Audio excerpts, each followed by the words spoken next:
Senior political analyst Marwan Bishara from Paris. Marwan, we were expecting these strikes to take place, and now we've seen them, this wave of rockets from Iran. Iran seems to be saying that it's aiming at important infrastructure in Israel. How capable is it of following through with that plan? We don't know. To be honest, I don't think they know. In terms of very focused, very discriminate bombing, we're not sure that their thousands of kilometers range missiles can hit a very specific target. We don't know how advanced they are. Back when they tried to hit directly at certain military installations in Israel, it kind of came close, sometimes 50 or 100 meters from those installations. But at this point in time, we're not clear if they are just hitting residential buildings or offices, or in fact, this is all happening by mistake, and they're just trying to hit military installations. And Marwan, I think there's no question now on whether Israel's aim here is regime change in Iran or not. But interestingly, the response from the Israelis to these claims that Trump said no to an Israeli plan to kill the Iranian supreme leader, they've sort of implied that it's fake news, with Prime Minister Benjamin Netanyahu sort of not wanting to go into details on that. What are your thoughts? I think there's no agreement still between Trump and Netanyahu about the way forward. They apparently did agree. Trump did give Netanyahu the green light to attack Iran in an unprovoked war of choice against a regional power. And I think that will have consequences. I'm not sure the American president thought it through. Clearly, we know for a fact that the past decades, no American presidents had officially embraced regime change in Tehran, and none of them accepted or given a green light to Israel to attack Iran. Otherwise, I think probably Israel would have done that long ago. It was only President Trump who gave the green light for such an unprovoked war. Now, having said that, I think probably Trump is of two minds. One is, as he told President Putin, he just wants to get this thing over with, and he would like to reach a ceasefire sooner than later. He's also probably listening to some of his more extreme advisors and some of the closer advisors to Netanyahu in Washington, telling him that this is the time. There's an opportunity that he needs to take and finish up the job, as they say in America, drive it home, that the regime is ready to collapse. Well, it's interesting you say that, because during Prime Minister Benjamin Netanyahu's interview with Fox News, he said that Iran has plans to develop intercontinental ballistic missiles and can reach the US East Coast if its range is long enough.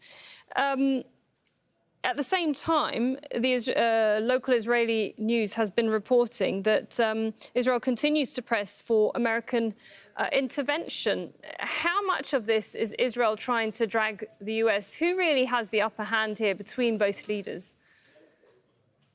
Okay, so now here, these are two separate issues that we really need to dig a bit deeper into each. The first one about the interview with Fox News and what he said. I tell you, Sarah, I am stupefied. In fact, when I started reading the lines from his interview with Fox News, I must admit live on air now that I could not stop laughing. I know it's tragic. I know what's happening is horrible. People are dying, but I could not stop laughing. Because here you have the same Netanyahu who instigated the war on Iraq back in 2002, and of course the war happened in 2003. He played into the same theater of deception that was played before the war in Iraq. On every single tune, he's been playing it the last 48 hours. It is amazing that he is reinventing the same theater of deception, of debunked lies, all of them.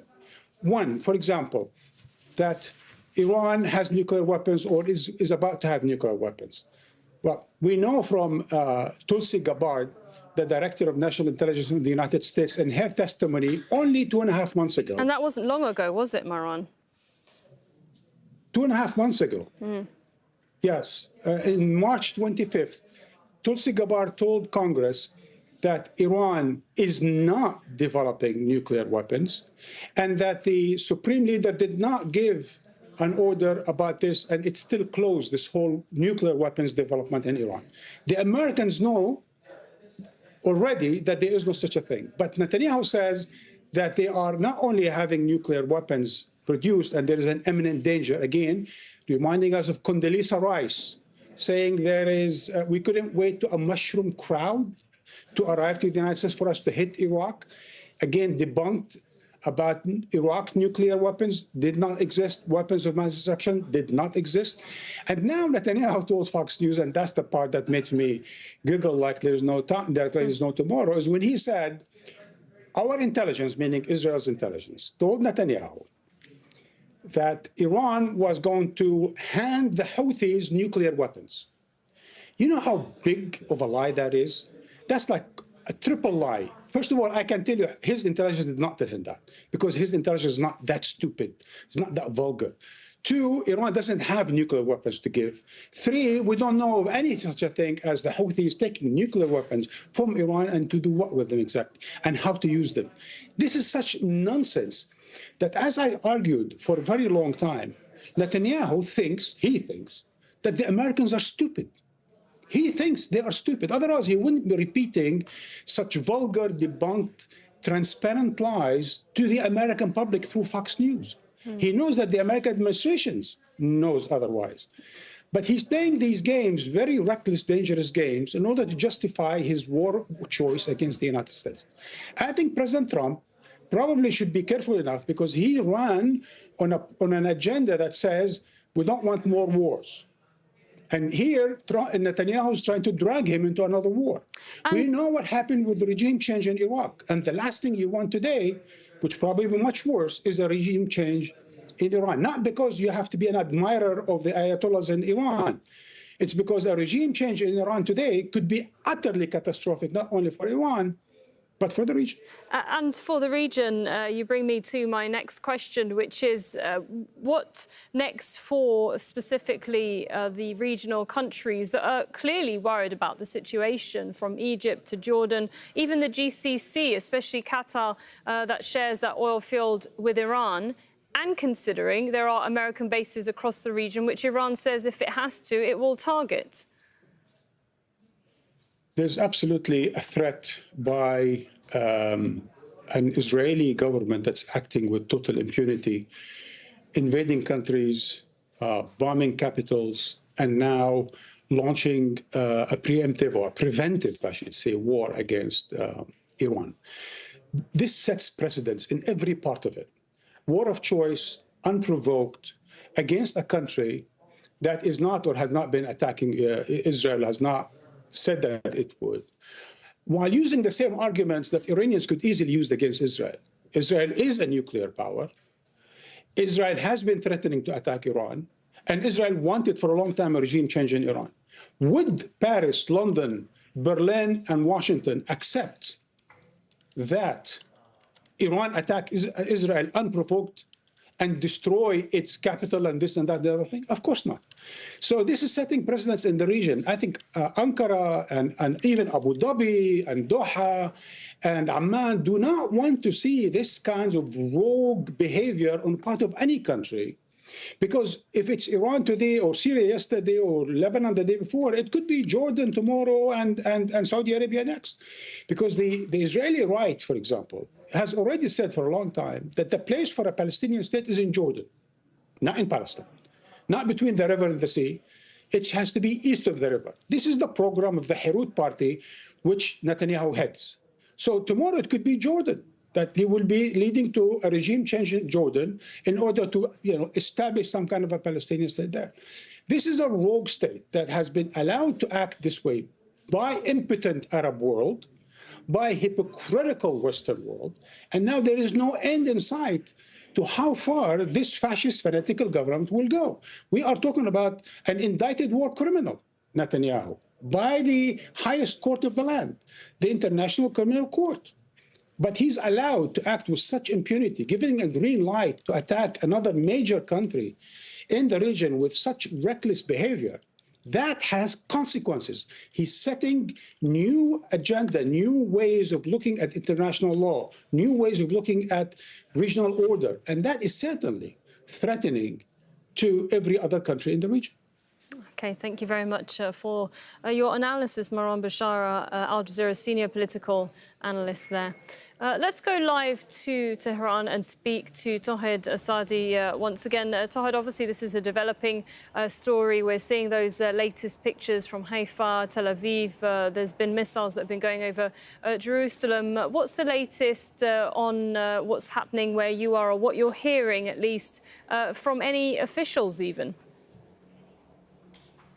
Well, Sarah, as I told you earlier, and I want to emphasize once again, that escalation is the name of the game at the time being between Iran and Israelis, and they are just exchanging fire, and now we see this continuation of exchange of fire between the two sides. Previously, here in the capital, we saw different rounds of attacks by the Israelis across the city to different places, including a building that belonged to the Ministry of Foreign Affairs. And the Deputy Foreign Minister came out recently confirming that one of the buildings belonging to the Ministry of Foreign Affairs was attacked. But right now, what we are seeing is part of the unprecedented level of confrontation that we are observing between the two sides. Iranians are now striking back. This is for several rounds that we are seeing this kind of back and forth firing between the two sides.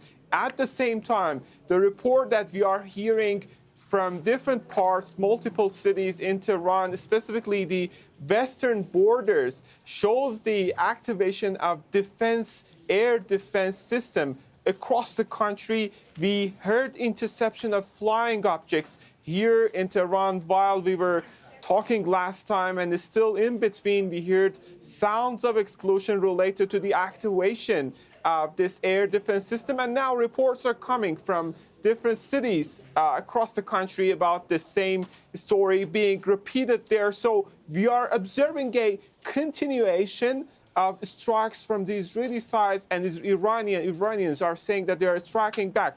Speaking of the reaction, something that you asked about, we know that ahead of initiation of this new round of missile attacks by Iranians to territories of Israelis, we've got a very strong message by the spokesperson of the armed forces. He came out to say, quote unquote, he sent a warning message to the people living in the territories, Israeli territories. He said that leave all occupied territories, as in near future, no place would be habitable. He also said that staying in shelters will not bring security for you. And also he said that we have so far targeted important decision-making and military centers of the Israelis. It was the Iranian president today, Masoud Pezeshkian, coming out with a clear position of the country pertaining to the recent developments taking place on the ground. He said that if Israelis decide to go on, if Israelis decide to further strike, Iran is going to retaliate. That's what we heard also from other army officials, both today and yesterday. The spokesperson for the army, he came out to say that if Israelis decide to continue their strikes in response, Iran's retaliation, Iran's missiles, the ballistic missiles Iran is planning to launch are going to be 20 times stronger. So we see a very harsh, strong war of rhetoric being exchanged back and forth between the two sides. And added to that is the very reality on the ground, showing a highly dangerously escalated situation here. OK, thank you very much for that update from Iran, Tawhid Asadi there. Let's remind our viewers of where we are, because Iran has launched a new wave of attacks on Israel. The missile has made impacts in Haifa, and there's been projectiles over the skies of Tel Aviv and also Jerusalem. Now, at least 15 people have been injured. Iran's armed forces has warned Israelis to leave the vicinity of, quote, vital areas. Now let's head back to Bernard Smith in the Jordanian capital, Amman. Bernard, are you hearing more on how much damage has been caused, if at all, by those missiles? Well, we're just from the pictures that we're seeing, we know that there's been a significant fire there in Haifa. We believe that the port is a Haifa port city, strategically, economically very important for Israel. There's a refinery there, and we understand overnight Saturday into Sunday morning that was hit. And after that hit, the Israelis said that refining was continuing. There was an earlier barrage this afternoon. That one, Israel said all the missiles had been intercepted. But as you can see from what happened tonight, well, Israelis, they'd say about 30 missiles were fired.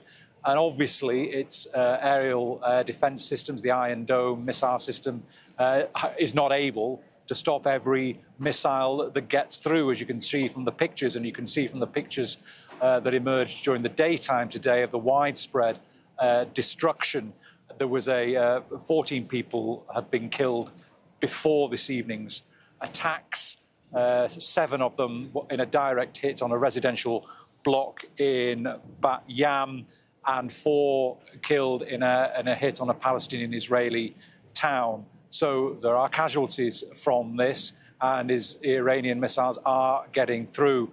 I just want to add that the chief of the general staff in Israel, Eyal Zamir, he says in a statement released in the last few minutes that over the past 24 hours, we completed an aerial route breaching battle. He said Israeli Air Force pilots are flying at great risk to their lives. We are locating and destroying missile launchers that are firing towards our territory. And Benjamin Netanyahu, Israel's prime minister, had said earlier today that they are able to operate freely in Iranian airspace, essentially from the western coast of Iran up to Tehran. OK, thank you very much, Bernard, for that update. And let's speak to Ori Goldberg. He's an Israeli political commentator joining us from Tel Aviv. Ori, when we just spoke earlier in the hour, you were in Tel Aviv with these rockets going over you. What's the situation now? Apparently, the current salvo has ended, but we are waiting, assessing the damage, and assuming, as has been the case for the past 2 or 3 nights, that there's more to come. And how do you prepare for knowing that there's more waves coming? Well, at the local level, as in me with my kids at home, we're simply aware of that fact, and we try and establish protocol to be able to do it, to be able to go down to the building's communal shelter as quickly as possible. But you know, each person does it their own way. Each person takes it on in a different way. It's a scary time. It's full of pressure. It's full of tension. And because Iranian missiles seem to be hitting pretty much across the country, there's less of a sense of security than there was, for example, under attacks from Yemen or even from the Gaza Strip. Pretty much all of Israel is under threat.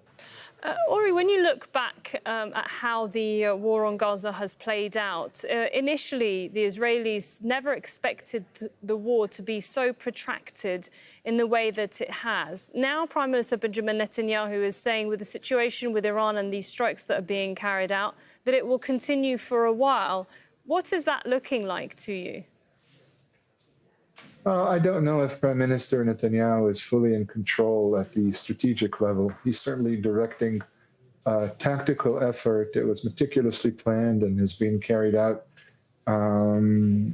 again, with some success. But the important thing to remember is that, once again, just like in Gaza, and in this case, Iran and the Israeli campaigns in Iran and Gaza are similar, Israel is entering this campaign. Israel struck in Iran without a clear goal, without an end game, without any sort of strategic vision, other than ensuring the freedom to fire on anybody Israel wants at any time, in any place, without paying any sort of price for it or bearing responsibility or facing the consequences. That seems to be the main strategy, and it resembles what Israel is doing in Gaza and Lebanon and Syria.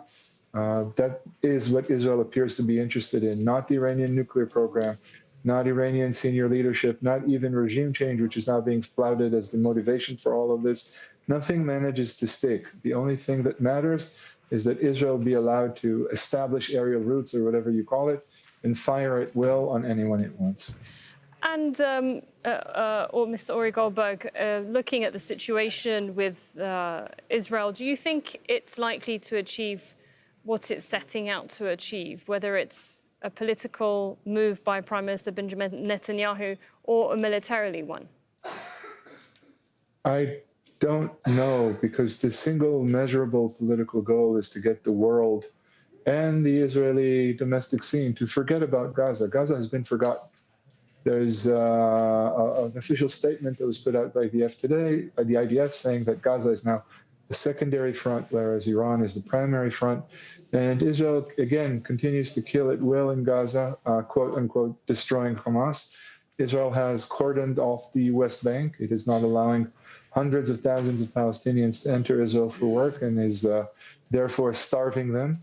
All of these things are continuing to happen, but the world's attention is now directed to Iran amidst the rhetoric of a potential regional war, as though anybody knows what that means. In that sense, Netanyahu has succeeded. But what happens in a day, 2 days, a week, when the Israeli public gets tired of not sleeping at night and of waking up each morning to images to which Israelis are very much not accustomed? That's not clear. Netanyahu is going all in because Netanyahu is the one who's responsible for the failure in Gaza, and he is desperate to wipe that failure from the world's memory. But if he doesn't manage to do that, and right now this campaign in Iran seems quite similar to the campaign in Gaza, I don't see Netanyahu being successful at the end of the day. OK, thank you very much for your time, Mr. Ori Goldberg, there from Tel Aviv. Now, Menachem Klein is a professor of political science at Bar-Ilan University, and he says the scale of Israel's attacks indicates that its ultimate goal is regime change, in Iran. Israel cannot accomplish its mission to destroy the Iranian nuclear project without the United States joining the bombardment inside Iran. Also, Israel cannot end the war without the United States building a compromise and a ceasefire between Israel and Iran. I think that, or as far as I understand, the Israeli leadership hopes for the first option. However, it will be better for all sides to choose the second option. It is a regime change. Netanyahu admitted this in a few speeches, a few addresses to the Israeli public, and it's cut and clear. Also, the scale of the Israeli operation shows that it's much beyond destroying the capabilities, the Iranian nuclear project capabilities and development. Israel hopes to topple down the regime. Israel wants to be the master and the policeman of the Middle East and be the sole state that has a nuclear weapon in the region. So this is the Israeli doctrine, and it goes back for many years. Here, Netanyahu also has a personal political target, political aim. He wants to cover his regime, his security regime failure of October 7 attack. He wants to cover the failure to achieve a total victory over Hamas in the Gaza Strip. So he has to move to Iran. It's just gone 19 GMT. Hello there, I'm Laura Kyle, taking over from Sarah, and you're watching our ongoing comprehensive coverage of the Israel-Iran conflict. Just in the past hour, there's been another wave of Iranian missiles fired at Israel.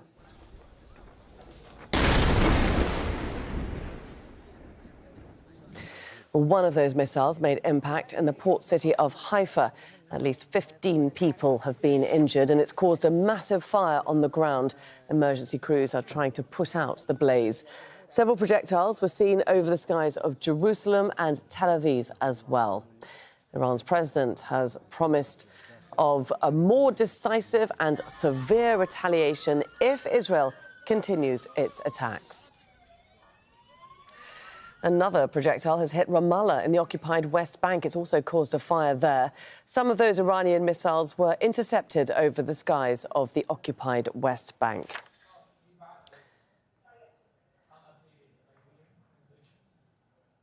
Let's bring in our correspondent Bernard Smith. He's joining us from the Jordanian capital, Amman.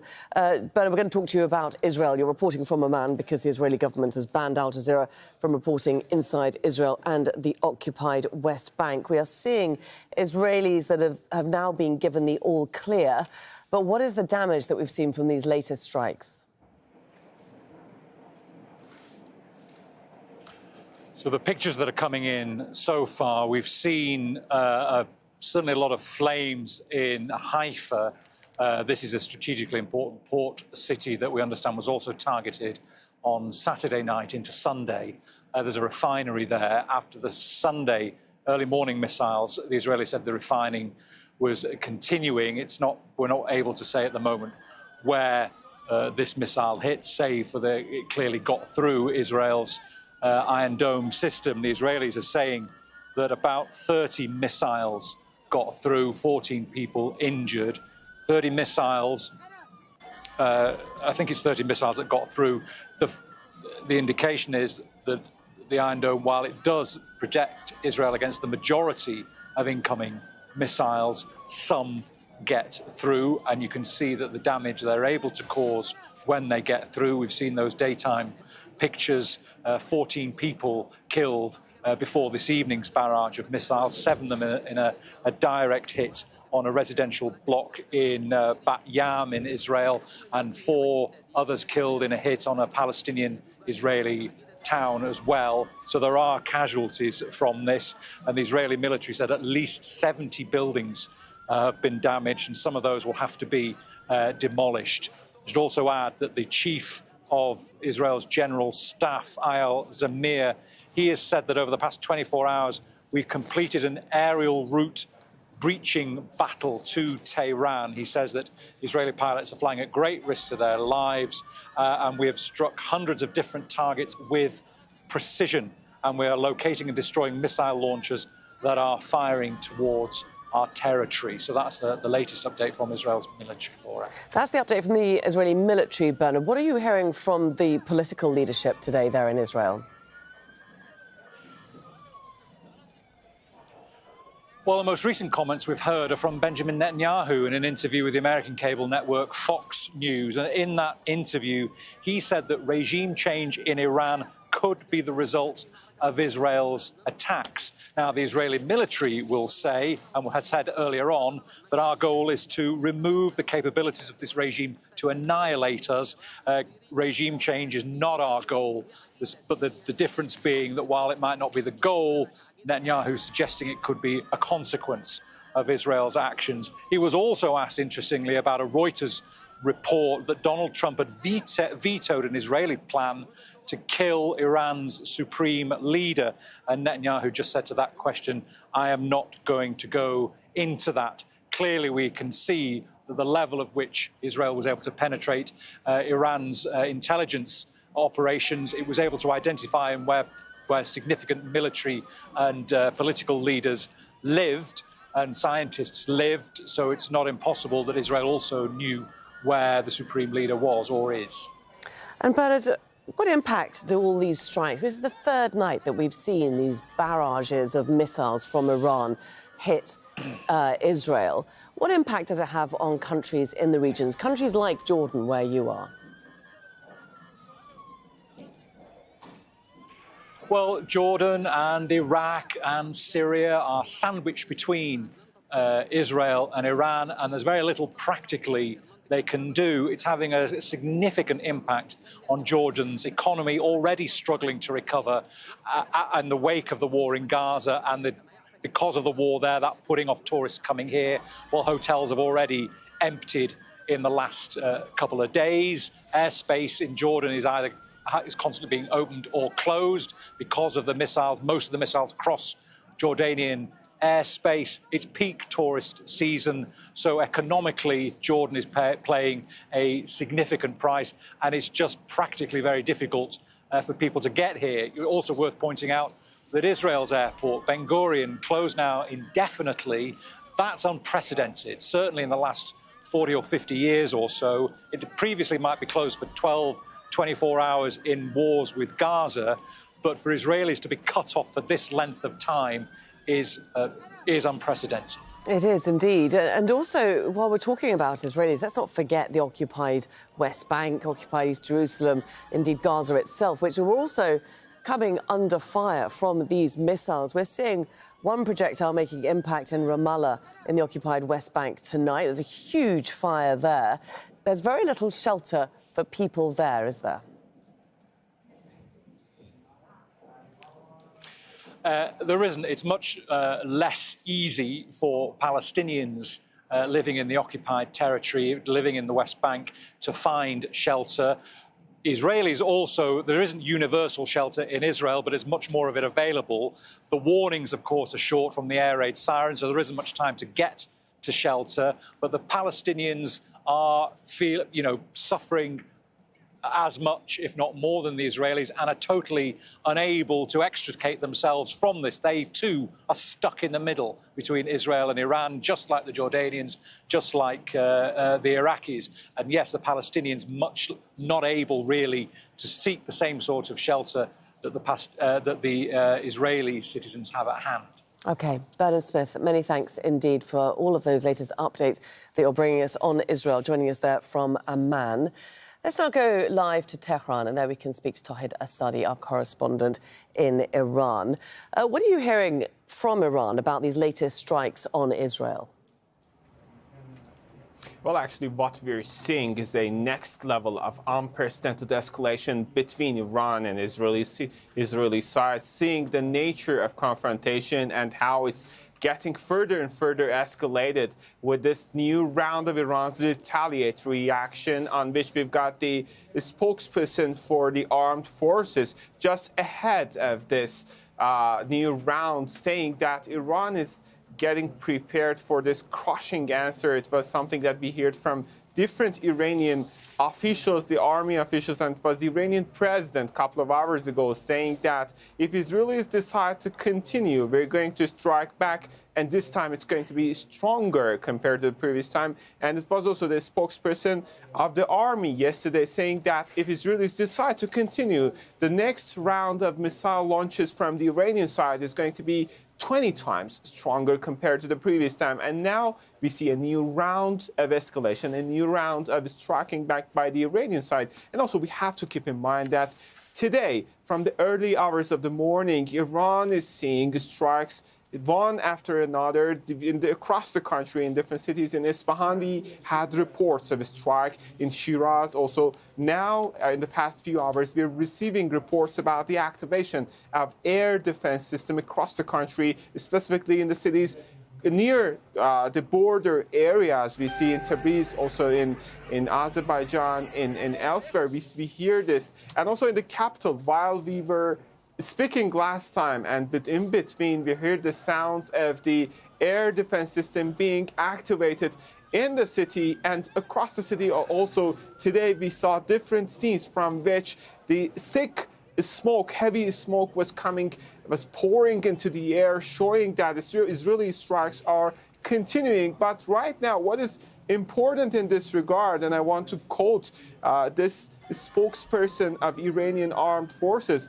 saying that he said just ahead of the beginning of this new round of missile attacks by the Iranian side, saying that he just sent a message to his people living at the Israeli territories, asking them to leave all occupied territory, as in near future there is going to be no place habitable, according to him. And he also said that staying in shelters will not bring security for you. And then he said that we have just targeted many important military and decision-making centers of the Israelis. So we see clear sign of escalation when you just look at these statements from Iranian military and political officials. And also, they are talking about the damage that has been caused by these Israeli strikes. We know that it's not just limited to the military arena or even nuclear facilities. We have seen a lot of civilian casualties after these strikes took place. And we've got the deputy foreign minister of the country coming out couple of hours ago saying that one of the buildings belonging to the Ministry of Foreign Affairs was also targeted in the Israeli strikes. And also, one last point, if I may, is that we heard today reports about attacks on Taleghani Street and Valias Square. These are located in downtown, close to highly important buildings of the government. And it shows that right now, Tehran is experiencing a tough situation to which it has plans to strongly respond. Tahir, you mentioned that Iran warning Israelis to leave all occupied territories. We've also had a televised message from Iran's armed forces telling Israelis to avoid being near sensitive military sites. They've also been threatening to make the country uninhabitable through its attacks, as you say. Let's just listen in to that soundbite. The following warnings are for the people of Israel for the coming days. You should leave Israel. In the future, it will become inhabitable for you. In the past few nights, we bombed sensitive sites in Israel, and we possess a complete database of all vital sites there. We have a comprehensive target bank, and the Israelis must not allow themselves to be used as human shields. Avoid being near sensitive military sites, and know that your underground shelters will not be a source of protection for you. Tahir, we've got that warning from Iran towards Israelis. Israel's also issued evacuation orders, hasn't it, for people in Iran, saying anyone living near weapons factories should evacuate. Is it clear to people in Iran who lives near weapons factories? Well, it's not just clear for the people who live near such places, but for all people, for all Iranians, specifically those who are living in the capital here in Tehran, because of the fact that people are now pretty much aware of the fact that the targets being hit across the country are not necessarily military. As I told you earlier, they're not necessarily nuclear, because we saw Israeli strikes targeting very residential buildings. One instance that I have referred for several times is related to the university professor's building, somewhere that I was 2 days ago to cover the story. And there I was personally witnessing that Israelis targeted one of the buildings that belonged to the university professors, where the Iranian top nuclear scientist, Dr. Tehranchi, was assassinated alongside with his wife and alongside with couple of people, couple of ordinary citizens who were living in those buildings. Again, other footages are coming out showing that in one case, more than 20 children were killed, and they have got nothing to do with the nuclear program. They've got nothing to do with the military program. And now, among the people, there is this understanding that this is a real act of war. This is a real act of violation from the Israeli side, and they are getting prepared for wide spectrum of scenarios. We can see obviously a sense of anxiety, a sense of fear. Their country used to be under the shadow of the war, considering the constant threats directed by the Israelis over the past few weeks about the possibility of attacks. Right now, these threats are getting translated into real war. And also, we've got this sentiment of anger among the people. And I have spoken to many in this regard, and they're saying they've got nothing to do with politics and nuclear program and military issues, but still, they're seeing their lives affected, specifically seeing that energy infrastructures of the country were partially attacked. Today, earlier in the morning, we saw attacks on the two of the, let's say, fuel depots of the country, one just behind me in the southern parts of Tehran, and the smoke, the heavy, thick smoke is still coming out, making a cloud of smoke across, just over the sky. It shows the huge amount